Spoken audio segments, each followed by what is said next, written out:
meus amores, tudo bem com vocês? Espero que sim! Hoje continuaremos os nossos estudos sobre o Brasil Colônia. Abordaremos nessa aula a continuação de nossa aula anterior com as chamadas invasões holandesas ao Brasil. Vamos lá? Quem foi Calabar? Vou falar dele, você vai escutar. Gente boa ou gente ruim? Gente muito boa. É? Mestiço brasileiro, corajoso. Ai, sensacional. Ele é sensacional. Eu amo Calabar. Eu amo. Eu tenho até um livro. Aqui, ó. Olha aqui. Olha. Hoje nós temos a participação especial de uma das figuras mais importantes. Não, um aluno, né? Não, esse foi Joaquim Nabuco. Quem foi Joaquim Nabuco? Joaquim Nabuco. Quem foi Joaquim Nabuco? Esse gato é o Joaquim Nabuco. Quem foi Joaquim Nabuco? O estadista do Império, o abolicionista. Só que ele não está no período colonial, não. Joaquim Nabuco é um abolicionista do Império. Olha lá, ó. Olha lá. Olha, gente. Vai embora. Vamos lá? Muito bem, meus queridos. Olha só. Hoje, então, veremos o governo holandês no Brasil. Os holandeses permaneceram no Brasil de 1637, de 1630 até 1654. A data ali de 37, como veremos, ela se insere no governo de Maurício de Nassau. Muito bem. Como vimos na aula anterior, os holandeses invadiram o Brasil em virtude do bloqueio luso-espanhol. Como os espanhóis impediram os holandeses de fazerem comércio açucareiro no Brasil, os holandeses invadiriam o Brasil. Para isso, eles criaram duas companhias de comércio, a Companhia das Índias Ocidentais e a Companhia das Índias Orientais. A Companhia das Índias Orientais, criada primeiro, antes mesmo da invasão ao Brasil, ela foi criada com o objetivo de controlar o tráfico de escravos na África. Como não eram bobos os holandeses, eles sabiam que para invadir o Brasil eles precisariam de mão de obra. Portanto, dominaram primeiro o mercado de escravos. Com a criação da Companhia das Índias Ocidentais, eles se prepararam para invadir o Brasil. A primeira tentativa de invasão, ela foi feita em 1624, quando os holandeses invadiram a Bahia. Essa primeira tentativa fracassou. Os holandeses ainda não estavam bem preparados para efetivar essa invasão. Foram rechaçados, se prepararam, eles acabaram pirateando um navio espanhol carregado de ouro e prata e usaram esse dinheiro para invadir o Brasil em 1630. Nessa segunda invasão, bem sucedida, em Pernambuco, nós temos aí a dominação holandesa. E, detalhe, os holandeses nessa segunda invasão não invadiram qualquer lugar da colônia, invadiram simplesmente o centro da produção açucareira na colônia, Pernambuco, a capitania mais próspera. E com essa efetivação, eles contaram com o apoio de alguns brasileiros, como, por exemplo, Calabar. Calabar é uma figura polêmica. Analisaremos a atuação de Calabar daqui a pouco. Mas antes disso, vamos entender como foi essa administração holandesa no Brasil. Quando os holandeses conseguiram, de fato, promover essa dominação, enviaram para o Brasil, em 1637, o magnífico Conde Maurício de Nassau. Maurício de Nassau era alemão e vem enviado como um representante da Companhia das Índias Ocidentais, ele vem para o Brasil. Alemão, ele era da Prússia, né? Na verdade, boa, meu aluno aqui fez uma boa correção. Na verdade, ele era prussiano, porque não existe ainda a Alemanha. A Alemanha só se constituiria como um Estado Nacional, como nós já estudamos, em 1871. Portanto, Nassau era, na verdade, daquilo que viria a ser a Alemanha. Só que ele vem em nome do governo português e fez uma administração magnífica no Brasil. Na verdade, Maurício de Nassau é uma das figuras que eu mais admiro na história. Era um intelectual refinadíssimo. E o que ele vai fazer aqui no Brasil? Geralmente, essas medidas tomadas por Nassau, elas são cobradas nas provas. Primeiro, ele, como a maioria dos latifundiários se encontravam endividados com a Holanda, lembrem-se que nós dissemos que os holandeses financiavam toda a produção açucareira no Brasil. E como muitos latifundiários estavam endividados, o que Nassau fez? Ele concedeu novos empréstimos com juros muito baixos e ainda perdoou as dívidas dos latifundiários. Ele vai devolver os engenhos falidos aos antigos donos, ou seja, ele beneficiou a elite latifundiária brasileira. Concedeu liberdade religiosa. Um detalhe importante aqui, os holandeses eram protestantes. No Brasil, temos uma maioria católica em virtude da colonização ter sido efetivada pelo próprio Estado português, um dos mais católicos da Europa. Nassau, inteligentemente, não impõe a religião protestante no Brasil. Ele concede liberdade religiosa aos brasileiros católicos e não só isso, ele também traz vários judeus endinheirados para contribuir no seu projeto colonizador. Então, o que temos aí? Além disso, uma reforma arquitetônica em Recife, ao contrário do que normalmente é o tradicional de que a colônia existe simplesmente para ser explorada, Nassau investe na colônia, promovendo um projeto arquitetônico, como veremos em algumas imagens aqui, fenomenal. Ele transforma o Nordeste brasileiro, especialmente Pernambuco, na chamada Nova Amsterdã. Amsterdã, capital da Holanda. Ou seja, ele tenta reproduzir aqui exatamente o que existia na Holanda. Ele vai também criar a primeira sinagoga do Brasil, sinagoga, a igreja dos judeus. Então, o que ele faz? Como os judeus, eles bancam grande parte desse projeto colonizador, essa sinagoga, ela é construída lá.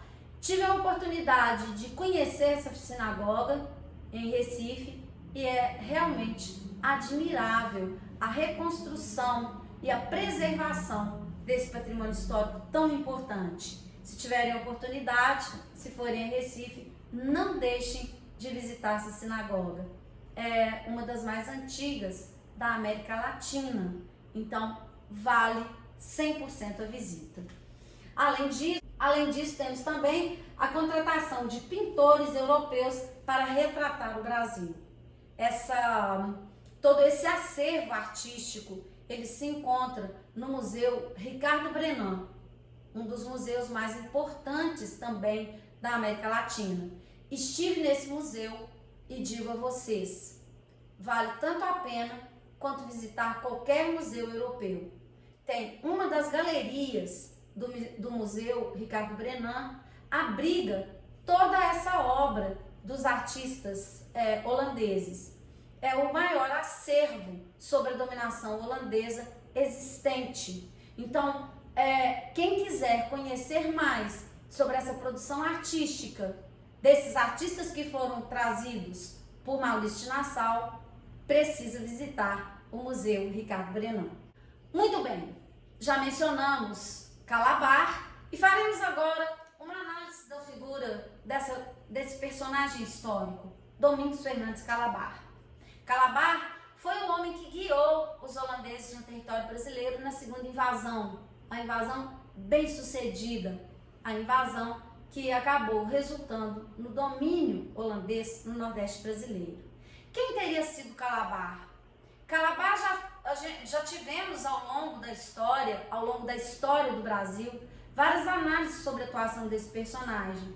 E a pergunta que fica é, Calabar teria sido um traidor ou ele teria sido um herói? O fato de ter ajudado os holandeses nesse empreendimento de invasão teria feito dele um traidor dos portugueses? Que era o Brasil nesse momento? Se não existia Brasil e se o Brasil está sob o jugo português, ele teria sido um traidor? Ele teria sido um traidor ao apoiar o invasor? Ou ele teria entendido que os holandeses seriam muito melhores para o Brasil do que os portugueses? Essas são algumas questões que são colocadas. temos aqui a obra magnífica de Chico Buarque de Holanda e Rui Guerra, a obra Calabar, o elogio da traição. Essa obra, já pedida diversas vezes em provas de vestibular, ela faz justamente essa análise que fizemos aqui agora. Ou seja, Calabar foi um traidor? O próprio subtítulo da obra, ele já nos diz muito, o elogio da traição.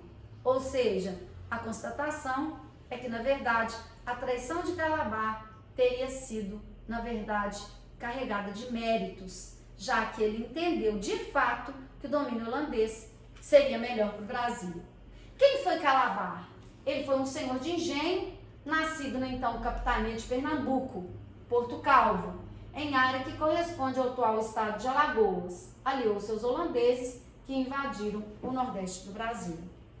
Calabar acabaria sendo morto pelos portugueses, acusados de traição.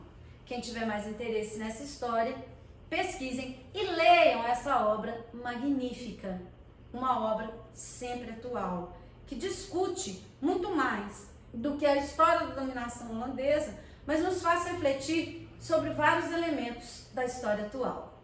Muito bem. Temos aí agora algumas imagens, né? Como eu disse, Nassau, ele tenta transformar Recife na chamada Nova Amsterdã.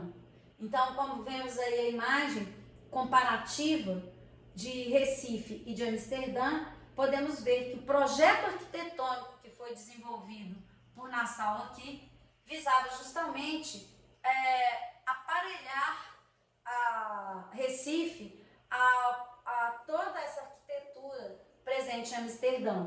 E, sem dúvida alguma, eu acho que ele conseguiu. A primeira sinagoga do Brasil, já mencionada aí, né? É uma sinagoga, na verdade, ela foi encontrada sobre os escombros de uma loja de material de construção. Quando fizeram as escavações para fundar essa loja, acabaram descobrindo que debaixo tinha toda a arquitetura preservada dessa sinagoga. Ela foi reconstruída e é, assim, um ponto turístico em Recife que, como eu disse, vale muito a pena visitar. Na verdade, a cidade de Recife e Olinda, Pernambuco, inclusive nas Olimpíadas de História agora, quando uma das perguntas, né, no questionário inicial da Olimpíada, a pergunta é: em que cidade do Brasil você gostaria de morar? Eu não tive dúvida, a cidade do Brasil que eu gostaria de morar seria Recife. Aqui temos algumas obras, né, dos artistas que foram trazidos por Nassau. É sobre aquele acervo que eu disse, né, presente no Museu Ricardo Brenan. Temos aí obras magníficas que valem um dia de visita só para essa galeria no Museu Ricardo Brenan. Não deixem de visitar, porque é realmente um museu que vale a pena a visita. Que não fosse por toda a grandiosidade, é muito parecido, para vocês terem ideia, a construção do museu é muito semelhante a Inhotim, quando a gente pensa, né, em um museu a céu aberto. E algumas galerias, como a galeria que ela guarda esse acervo da produção artística durante o Brasil holandês, ela já valeria a visita ao museu. Então, não deixem de visitar. Muito bem. Em um determinado momento, os holandeses, houve uma reação contra o domínio holandês. Em que momento que isso aconteceu? Especialmente quando Maurício de Nassau, ele acaba sendo demitido da Companhia das Índias Ocidentais, e isso teria provocado uma mudança nas relações entre Holanda e Brasil. Por quê? Porque se Nassau investia, como vimos na colônia, foi feito o oposto depois que ele é demitido. A Holanda vai querer retirar do Brasil tudo o que tinha supostamente perdido na administração de Nassau em virtude desse investimento. Então a Holanda passa a agir com mais rigor em relação ao Brasil. Além disso, a Guerra dos 30 Anos, ela deixou não só Portugal em dificuldades econômicas, né, e Portugal resolve então também, assim como a Holanda, retirar todo o lucro que julgava ter direito no Brasil. E isso vai acabar levando a uma mudança também da política colonial. Todo esse arroxo, tanto do lado português quanto do lado holandês, acabariam levando então à expulsão dos holandeses no processo que chamamos de insurreição pernambucana. A insurreição pernambucana, ela vai durar de 1644 até 1654. Então, se Nassau é demitido em 44 mesmo explode a insurreição pernambucana.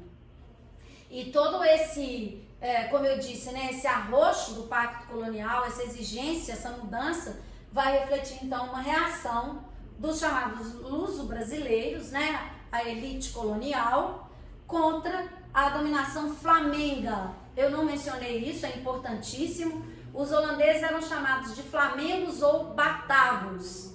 Daí, quando eles foram expulsos do Brasil no final dessa insurreição, eles foram para o Rio de Janeiro e ficaram no que hoje é conhecido como Praia do Flamengo, que dá origem ao nome do time, Flamengo. O time tem esse nome justamente por causa da presença holandesa na Praia do Flamengo, porque foi lá que eles ficaram. Então, Flamengos holandeses. Não confundam com flamenco, com C.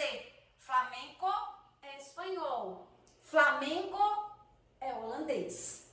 Muito bem, essa guerra então resultou na expulsão dos holandeses do Brasil em 1654. Quando eles foram expulsos em 1654, eles acabaram indo para as Antilhas, produzir açúcar nas Antilhas, o que determinou a decadência do açúcar brasileiro. Não só isso, mas as próprias guerras do açúcar, elas resultaram em uma decadência da produção açucareira. A cana-de-açúcar entraria em crise profunda depois de 1654, sendo substituída por outros produtos, como veremos. Aqui temos uma charge, né, que explicita justamente o que eu acabei de explicar. Vão plantar batatas? Não, vamos plantar açúcar nas Antilhas. E vocês vão se arrepender de terem nos expulsado. Justamente, não tem nada que explicite melhor o que eu acabei de explicar do que essa charge. Os brasileiros expulsam os holandeses e acabaram sendo extremamente prejudicados, porque o açúcar antilhano, muito superior ao açúcar que era produzido aqui no Brasil pelos luso-brasileiros, porque não detinham as técnicas de produção, refino, transporte e comercialização, acabaram levando à decadência do açúcar brasileiro. Na próxima aula, analisaremos a economia colonial.